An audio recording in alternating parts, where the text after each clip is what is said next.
Got that one though. Got that one.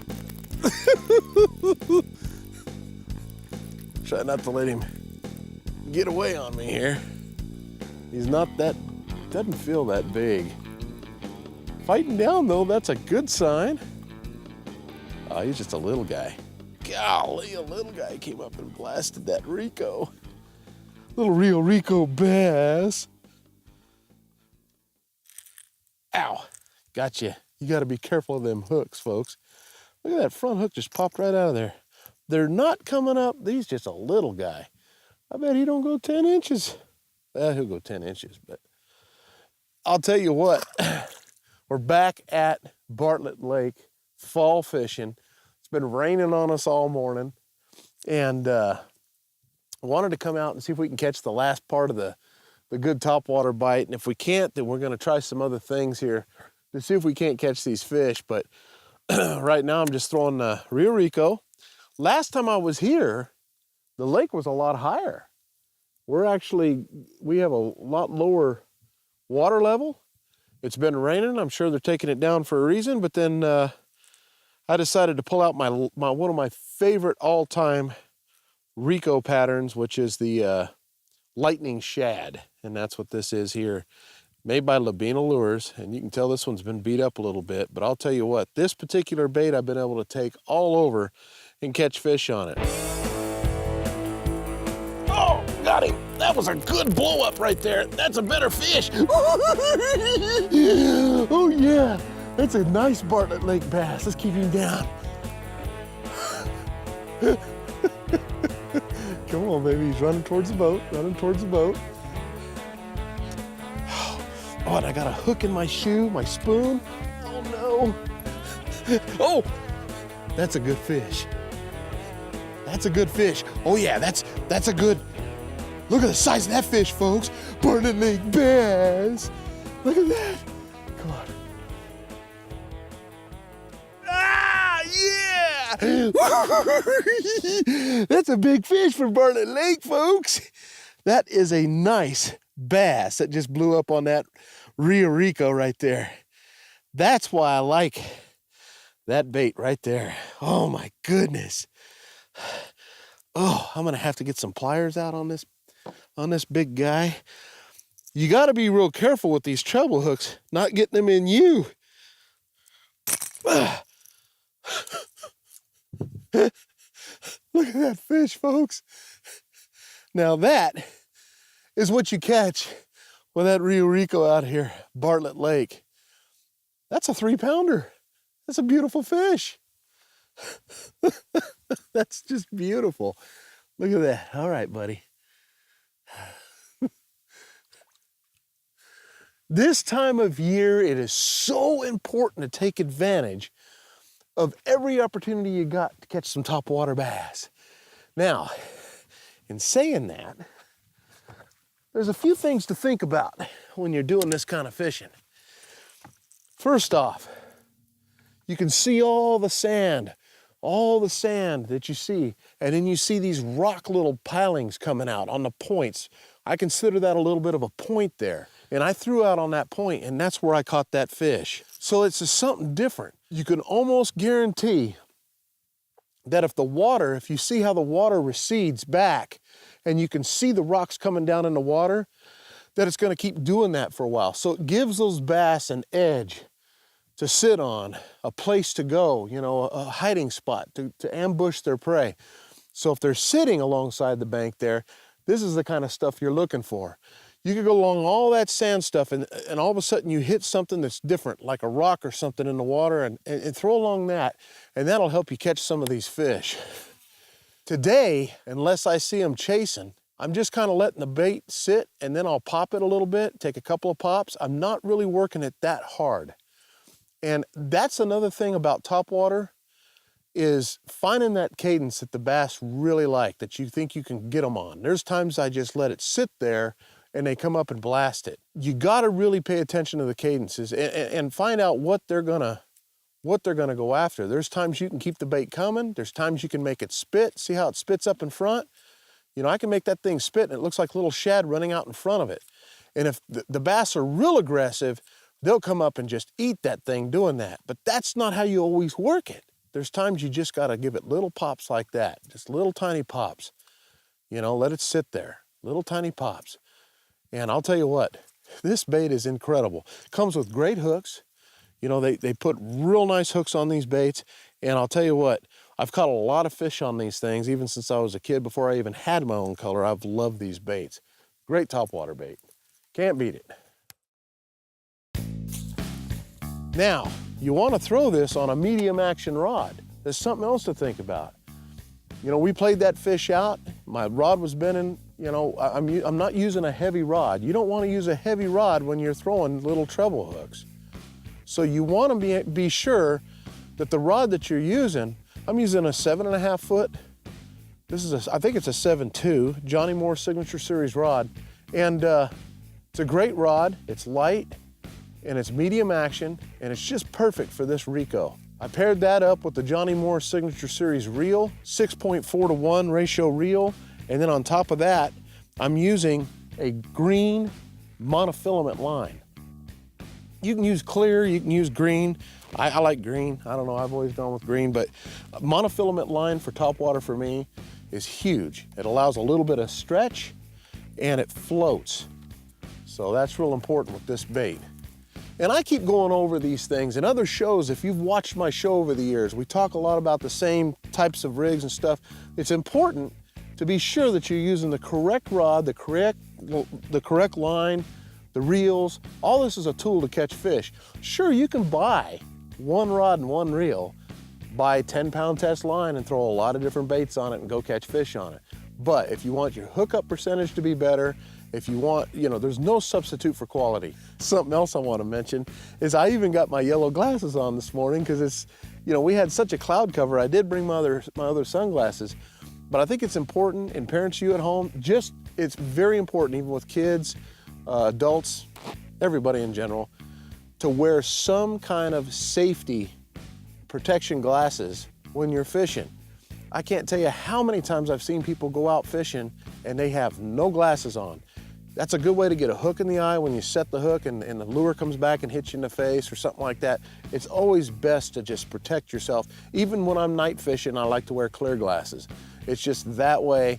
And so make sure that you're always wearing a pair of sunglasses or a pair of glasses, safety glasses or something, even if you don't wear prescription glasses, because it'll help you, you know, when you're playing around with hooks. All the way down there. Look at that chunk rock down there. Oh, he missed it. That was a big fish. That was a quality fish. Oh, he came back and got it. That's what I'm talking about, son. He came back and got that bait. Oh, man. Oh, he ate it. He ate that bait. That's when you know you're throwing the right bait. Look at that bait in his mouth. All right, come on, baby. Little topwater bass. That fish came after it. I stopped it. I let it sit a minute, and then I kept it coming a little bit, and he came back after it. You know, a lot of times these fish will come up and slap at it, and then he came back and ate it. So if you see, I had just mentioned, I like all this chunk rock in the water. If it does the same thing coming down into the water, plenty of places for bass to hide. This bait's a lot of fun to throw. The one thing I will mention about fall fishing, one of the things I love about fall fishing, is the fact that, you know, I've always said that when the water level comes down, when they're bringing the water levels down, especially on reservoirs, things like this, what ends up happening a lot of times, it pushes the fish out deeper. If the water level's coming up, they'll move back up on the banks. Not the case in fall. When they're chasing those shad, they'll be out in the middle of the lake, they'll be back in the backs of coves. You pretty much have to try to fish everything, you know? Bartlett's got a lot to offer. It really does.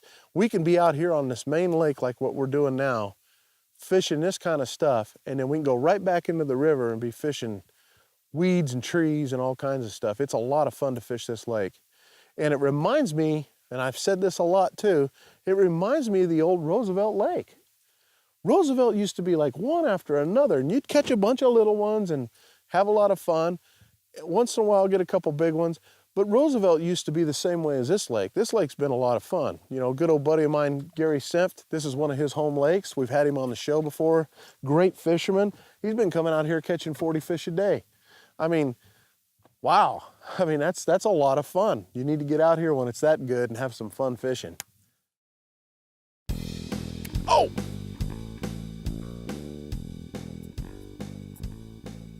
Boy, when you throw up there and you get blowed up on like that quick, ooh, that's exciting. He wasn't a giant fish, but he did blow on it as soon as it hit the water, right by exactly where I said, that chunk rock. I'm telling you. He came back, not at that time. See, you just keep it coming. Oh! Oh, these are some nice fish, baby. I love it. Oh my goodness. Oh, I got him under the chin. Oh.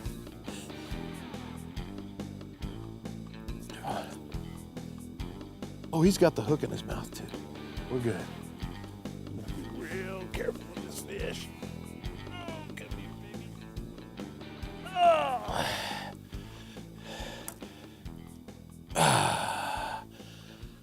That's how you do it. See, belly, put your hand into the belly, get them, and then you lock them up. Okay. Get the pliers out on this little dude. There we go. Put him out here. There you have it. Nice little 1.5 pound fish right there.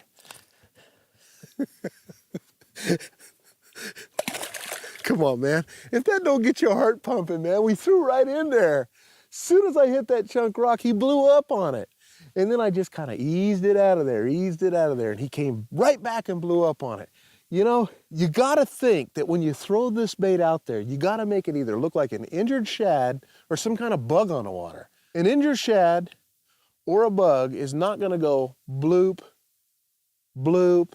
You know, they always have an erratic motion to them, you know, like a pop, pop, pop, or a pop, pop, pop, just something different.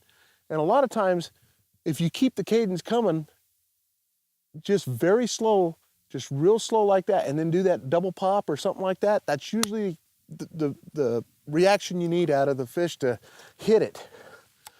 It's all these baits, let me tell you, I've said this for years, a bait has to have attracting and triggering qualities.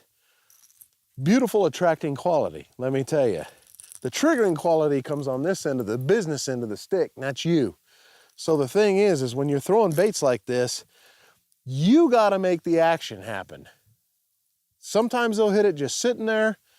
Sometimes they'll hit it when you pop it. Sometimes they hit it when you pop it twice. But the bottom line is you're making the action, whether you're walking the bait a little bit or... So you throw it out there, you let it sit. Sometimes the fish already see it sitting there, and then boop, boop, boop. Sometimes I'll pop it 3 times, you know, I'll just kind of, you want to make it look like it's kind of injured or trying to get across the top of the water, whether it's a bug, like you said, or a shad. One thing I love about cloud cover and rain, and I think we can all agree to this, is it keeps that, oh, he hit it right there. That's what I'm talking about, son. I barely got him hooked. I barely got him hooked in the back hook. Oh. Ooh. Did you see that? Did you? I even forget what I was talking about. I get a little excited when it comes to some topwater fishing, folks. It's a blast. It's an experience that if you're a fisherman, everybody should experience. And I'll tell you what, you won't go wrong using the right bait, which is a Rico or a Rio Rico from Lobina Lures, let me tell you. Lightning shad bass. That's what I'm talking about. Look at my bait. You don't think I've used this bait enough? Look at this. They've just crushed it down to where there's hardly any paint left on it. This is from a lot of use, a lot of use. You know, it's fun. Man, oh my goodness.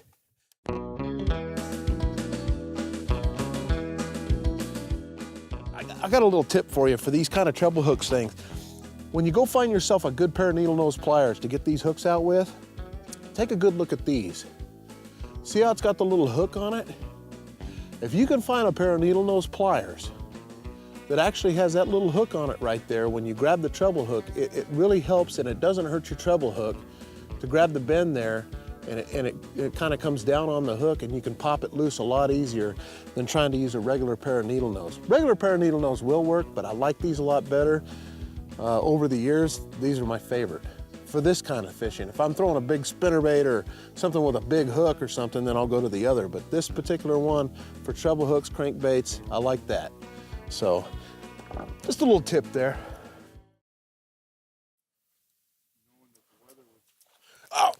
Oh, I missed him. Oh, I got overzealous.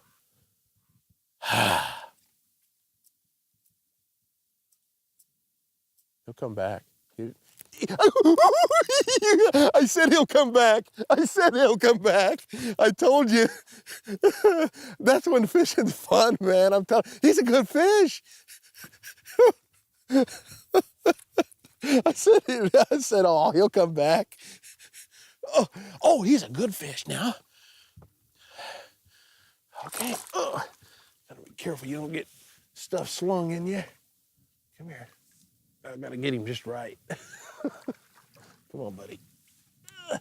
I can't. I've been trying to lay off the chips.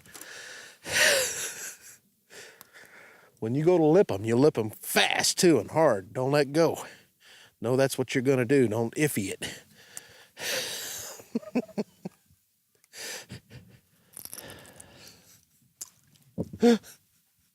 Look at that.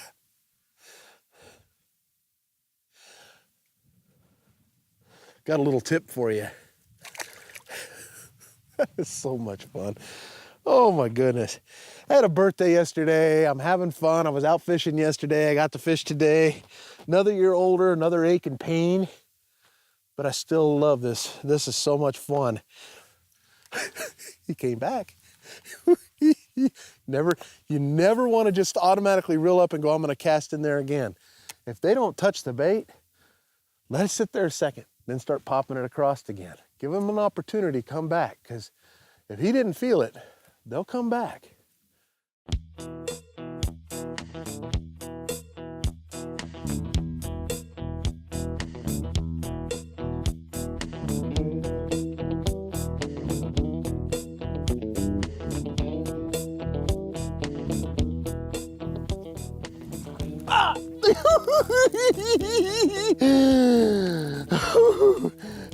Oh, they are eating that bait up.